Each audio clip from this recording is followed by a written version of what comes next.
এবার বেছে নিয়েছি কাজে কোথায় যাদের মিল থাকবে, সেটা হলো বাংলাদেশ জামাতে ইসলামী, এদেরকেই আমি বেছে নিয়েছি। আমাদের বর্তমান যে দেশের যে সিচুয়েশন, এই সিচুয়েশন অনুযায়ী আমাদের বিএনপি সরকার আসলে আমাদের দেশের জন্য ভালো হবে। আমি মনে করি যে বাংলাদেশ জামাত ইসলামের কাছেই নিরাপদ। না, ওরকমও এখনো চিন্তাভাবনা করিনি, তবে দেখি যারা ভালো জোয়াত মনে হবে তারা ভোট দেব। আমার মনে হয়, এটা আমার ব্যক্তিগত ধারণা হলে মানে বিএনপি আসলেই সবচেয়ে ভালো হয়। শুভেচ্ছা নিরন্তর আবারও চলে এলাম চেঞ্জ টিভির নিয়মিত ভোটের জরিপ নিয়ে। আজ আমরা রাজধানীর বাড্ডা এলাকার পূর্বাচল রোড এলাকায় অবস্থান করছি এবং সাধারণ মানুষের মত নেব আগামী নির্বাচনে সাধারণ মানুষ কী ভাবছে। তো আমাদের সঙ্গেই থাকবেন অনুষ্ঠানের শেষ পর্যন্ত।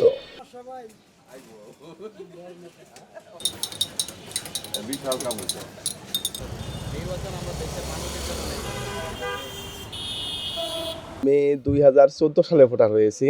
আমি এখন পর্যন্ত ভোট দিতে পারিনি একতরফা নির্বাচনের কারণে। তো অবশ্যই ভালো একটা আমরা নির্বাচন প্রত্যাশা করি আমরা ইয়ং জেনারেশন হিসেবে, যেখানে থাকবে না মারামারি, অন্যায়, দুর্নীতি, কেন্দ্র দখল, আগের যে কালচারগুলো আছে এইগুলো আমরা পরিত্যক্ত করতে চাই।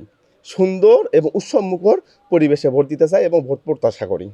আমরা 54 বছর ইতিহাসে দেখেছি অনেক দলই ক্ষমতায় এসেছেন, শুধু নিজেদের আখের গুছাইছেন এবং দুর্নীতি করে বেগম পাড়ায় বাড়ি বানাইছেন, দ্বৈত নাগরিকত্ব নিয়েছেন, লুটপাট করে বাংলাদেশ খেয়েছে। তো আমরা ন্যায় এবং ইনসাফের পক্ষে।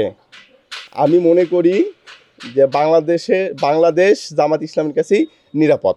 আমরা ঢাকা 11 আসনে দেখতে পাই আমাদের প্রার্থী নাহিদ ইসলাম ভাইয়ের শাপলাকলি মার্কার পোস্টার ব্যানার ছিঁড়িয়ে ফেলে, এগুলো অনেক মিডিয়াতে এসে গেছে এবং এখানে বিপরীতমুখী যেনারা আছেন ওনারা সন্ত্রাসী কায়দায় কেন্দ্র দখল করার একটা পায়তারা চালাচ্ছে, যা আমরা ওনাদের কর্মকাণ্ডে থেকে দেখতে পাই। তো এবং আমরা সন্দিহান এখানে প্রশাসন যদি সজাগ দৃষ্টি না রাখে তো সুষ্ঠু, সুন্দর এবং উৎসবমুখর পরিবেশে ভোট নাও হতে পারে। আমরা বিগত 17 বছর যে শাসন দেখে আসছি, তো আসলে এটা দুঃখজনক আমাদের জন্য। তো আমরা এখন এই মুহূর্তে চাচ্ছি যে আমাদের নির্বাচনটা ভালো হোক, সুষ্ঠু হোক, যেন আমরা সাধারণ জনগণ যেন ভালোভাবে ভোটটা দিতে পারি, এমনকি আমাদের যে অধিকার, এই অগ্র অধিকারটা যেন আদায় করে নিতে পারি। এটাই হলো আমাদের আশা প্রত্যাশা, যেন আমরা ভালোভাবে নির্বাচন থেকে সফলভাবে করে আসতে পারি। সাধারণতভাবে আমি যে ব্যক্তিগতভাবে বলবো, আমাদের বর্তমান যে দেশের যে সিচুয়েশন, এই সিচুয়েশন অনুযায়ী আমাদের বিএনপি সরকার আসলে আমাদের দেশের জন্য ভালো হবে। আমাদের কূটনৈতিক সম্পর্ক অন্যান্য দেশের সাথে ভালো থাকবে। বাট এজন্য আমি চাচ্ছি যে আমরা মুখে যে যা কিছুই বলি, অনেকেই বলে জামায়াতে ইসলাম, আসলে জামায়াতে ইসলাম দেখেন কখনো তারা সরকারে আসে নাই, বাট আমি জানি না তাদের কতটুকু কী আছে। সেই ক্ষেত্রে আমি বলবো যে নতুন একটা সরকারের চাইতে আমি এখন যেহেতু আমাদের বিএনপি সরকার ছিল বিগত, আশা করি সামনে আসবে, সেই ক্ষেত্রে বিএনপি সরকার যদি আসে, আমরা যে শাসনটা দেখি ইনশাল্লাহ আমি মনে করি আগের চাইতে এবারের এটা অনেক ভালো হবে, সুন্দর হবে, এটাই আমি আশাবাদী। দীর্ঘ 17 বছরের পরে আমাদের যেই নির্বাচনটা আসছে, ডেফিনেটলি আমরা এখন একটা অবাধ সুষ্ঠু নির্বাচনটা আশা করছি। সবচেয়ে বেশি আশা করছি নিরাপদ মানে ভোট দেওয়ার মতো পরিস্থিতিটা। হ্যাঁ, এই জন্যই আমরা আসলে নির্বাচনটা এখন একটি মানে উৎসবমুখর আশা করছি এবং চাচ্ছিও যে আমরা সেই নির্বাচনটা যেন হয়। খুব বেশি আশা করছি আসলে যারাই দেশের জন্য বেশি কথা বলে, যারা দেশের নিয়ে ভাবছে, আমরা তেমন লোককেই চাচ্ছি। আমরা এইবার আসলে যেটা আমরা চিন্তা করছি যে আমরা মার্কা আমরা খুব বেশি দেখছি না, আমরা এবার ব্যক্তিকে আমরা খুব বেশি বাছাই করছি, যে তার প্রিভিয়াস হিস্ট্রি অ্যান্ড কারেন্ট তার অ্যাক্টিভিটিস আমরা এগুলো একটু বেশি ফলো করছি। দেশকে যারা পজিটিভলি রিপ্রেজেন্ট করছে, যারা তাবেদারিকে মানে মানছে না, যারা দেশকে বাংলাদেশকে বিশ্বের বুকে মানে একদম স্ট্রংলি রিপ্রেজেন্ট করছে, তাদেরকেই আমরা এখনো পর্যন্ত আশা করছি। সো আমরা তাদের কাছেই করছি।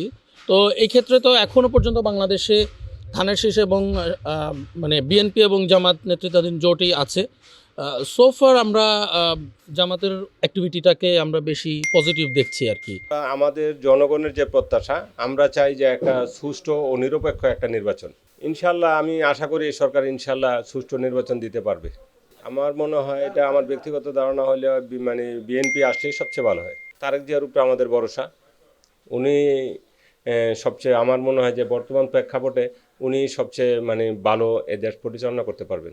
আগামীতে একটি ফেয়ারফুল নির্বাচন চাই, সবার অংশগ্রহণমূলক একটা সুষ্ঠু নির্বাচন চাই আমরা, যাতে সবাই ভোট দিতে পারে। 17 বছর পরে আসলে আমরা প্রথম ভোট দিব, এটার জন্য যদিও আমার বয়স আর অনেক আগেই ভোটার হয়েছি, কিন্তু ফেসিস্টের কারণে আমরা ভোট দিতে পারি নাই। ইনশাল্লাহ এবার উৎসব মুখর পরিবেশে ইনশাল্লাহ আমরা ভোট দিব। আসলে বর্তমানে বাংলাদেশ ইসলামপন্থীদের কাছে নিরাপদ। আর বর্তমানে জানেন যে ইসলামপন্থীদের মধ্যে সবচেয়ে পিউরিটি ইসলাম নিয়ে আছে ইসলামী আন্দোলন বাংলাদেশ তথা হাত পাকা প্রতীকে পীর সাহেব চরমোনাই ইসলামের পক্ষে সব সময় কাজ করে যাচ্ছেন। এই জন্য আমরা মনে করি বাংলাদেশে ইসলামী আন্দোলন বাংলাদেশ পীর সাহেব চরমোনাইয়ের হাতে বাংলাদেশ নিরাপদ। না, অনেকদিন ধরে ভোট দেওয়া হয় নাই, এবার দেব। আশা করি ভালো হবে ইনশাল্লাহ। না, ওরকমও এখনও চিন্তাভাবনা করিনি, তবে দেখি যারা ভালো জোয়াত মনে হবে তারা ভোট দেব। নির্বাচন ন্যায় এবং ইনসাফের যারা কায়েম করবে তাদেরকেই চাই। এবং বাংলাদেশে আমার বয়স হয়েছে এখন 49 থেকে 50। আমি যা দেখেছি স্বৈরাচারী কায়দাই হয়েছে। দেশের স্বার্থে দেশপ্রেমিক আমরা খুঁজছি। এবার বেছে নিয়েছি কাজে কোথায় যাদের মিল থাকবে, সেটা হলো বাংলাদেশ জামাতে ইসলামী। এদেরকেই আমি বেছে নিয়েছি। এবং আরও সুন্দর হয়েছে যে 11 দলীয় ঐক্যজোট হয়েছে, এটাই বেশ। 11 দলের প্রার্থী আমাদের এখানে, আমি যেই আসনে দাঁড়িয়ে আছি এখানে আছে আমাদের নাহিদুল ইসলাম, শাপলা প্রতীক নিয়ে উনি আছেন। ওনাকে ভোট দিয়ে আমরা পার্লামেন্টে পাঠাবো এবং আশাবাদী। নির্বাচন তো চাচ্ছি যে এলাকার বাংলাদেশে নিরপেক্ষ নির্বাচন হোক, আমরা চাই সর্বদলীয়। কিন্তু নির্বাচনের আগে সব দলীয় নেতাকর্মী যারাই আছে সবাই তো চাই যে আমরা দেশকে সন্ত্রাস মুক্ত করব, মাদক মুক্ত করব, সাদা মুক্ত করব। কিন্তু নির্বাচন যাওয়ার পরে পৃষ্ঠে উল্টে এলায় কথা, কোনো দলের কথাই কিন্তু ঠিক রাখে না। তবে হ্যাঁ, চাচ্ছি বাংলাদেশ নতুন দলের মুখ হোক, সবারই কামনা। নতুন দল আবার সেই দল আমরা মুসলমান ভাইয়ের ভাই যারা আছি ঐক্য দল বলে এক পতাকার নিচে, আল্লাহু আকবার পতাকার নিচে থাকতে পারি, এভাবে যদি মনের আকীদা থাকে। জামাত ইসলামও তারাও বলে, কিন্তু তারা এক এক লোক চোখে দেখে আর কি। ইসলামী দল লক্ষ্য বিলে আসলেই ভালো, এটা তো সবাই চাচ্ছে বা আমরাও চাই। ইসলামী দল তো অনেক দলই আছে, কিন্তু যে দল দেশের জনগণ ভালো মনে করে সেভাবে নেক যাক, যে দোয়ার রইল কামনা করি। এখানে নতুন ফার্স্ট টাইম আমি ভোটার দিতেছি, যেহেতু আমি তরুণ একজন ভোটার, আমি মনে করছি যে এবার ধানের শীষেই ভোটটা দিতে যাচ্ছি আমি। কারণ আমাদের বাংলাদেশের নাগরিক সবাই অর্ধেক বলছে যে ধানের শীষেই সবাই পাবে ভোটটা। অনেক আগেই ধানের শীষ কিন্তু অনেক ভালোই করছে দেশটাকে, তাই আমি মনে করি যে ধানের শীষে ভোটটা দেওয়া একটু ভালো দেশের জন্য, উন্নয়নের জন্য। যে আমরা বিগত অনেক বছরে দেখলাম বাংলাদেশে অনেক নির্বাচন হয়েছে। তো এই নির্বাচনগুলা আসলে কখনো সুষ্ঠু হয়নি। যদিও যখন যেই দল ক্ষমতায় থাকে সেই দল বলে যে সুষ্ঠুভাবে নির্বাচন হয়েছে, সুষ্ঠুভাবে জনগণের নির্বাচিত সরকার গঠন করা হয়েছে। কিন্তু আসলে আদৌ কি জনগণ সুষ্ঠুভাবে ভোট দিতে পারছে কি না, জনগণ সুষ্ঠুভাবে কেন্দ্রে যাইতে পারছে কি না, জনগণ তাদের ভোটাধিকার প্রয়োগ করতে পারছে কি না, এটা কিন্তু আসলে প্রশাসন থেকে শুরু করে সরকার পর্যন্ত এই বিষয়গুলা কখনো দেখেনি। তারা দেখছে যখন যেই সরকার গঠন করা হয়েছে সে বলে যে সুষ্ঠু নির্বাচন হয়, সুষ্ঠু নির্বাচনের মাধ্যমেই তারা ক্ষমতায় আসছে। কিন্তু আসলে আমরা দেখতেছি যে সুষ্ঠু নির্বাচন হচ্ছে না। যখন যেখানে যেই এলাকায় যেই দলের ক্ষমতায় বেশি থাকে সেই এলাকায় তারা সেইভাবে প্রভাব খাটায়, তাদের নির্বাচনটা তাদের আন্ডারে নিয়ে যায়, তাদের ফলাফল তাদের পক্ষে যায়। তো আমরা চাচ্ছি বর্তমানে প্রশাসন থেকে শুরু করে যারা নির্বাচন কমিটির মধ্যে আছে, বর্তমানে যারা নির্বাচন পরিচালনার কমিটির মধ্যে আছে, তারা যেন বিষয়গুলা একদম গ্রামের কৃষক থেকে শুরু করে শহরের আপনার ব্যারিস্টার পর্যন্ত সবাই যেন তাদের সুষ্ঠু তাদের যে মত তাদের যে ভোট এটা সুন্দরভাবে প্রয়োগ করে নির্বাচন কেন্দ্রে আসতে পারে সুষ্ঠুভাবে, আবার ভোটটা সুষ্ঠুভাবে প্রয়োগ করার পরে বাসায় সুন্দরভাবে যেন ফিরতে পারে। এটা আমি প্রশাসনের প্রতি দৃষ্টি আকর্ষণ করছি, এমনকি নির্বাচন কমিটির মধ্যে যারা আছে তাদের প্রতি দৃষ্টি আকর্ষণ করছি, আমাদের যেন বিগত 50 বছরের মধ্যে আর ফিরে যেতে না হয়। আমরা নতুন বাংলাদেশ দেখতে চাই। সুষ্ঠু ভোটের মাধ্যমে জনগণ তাদের প্রতিনিধি নিযুক্ত করবে, এটাই আমাদের প্রত্যাশা।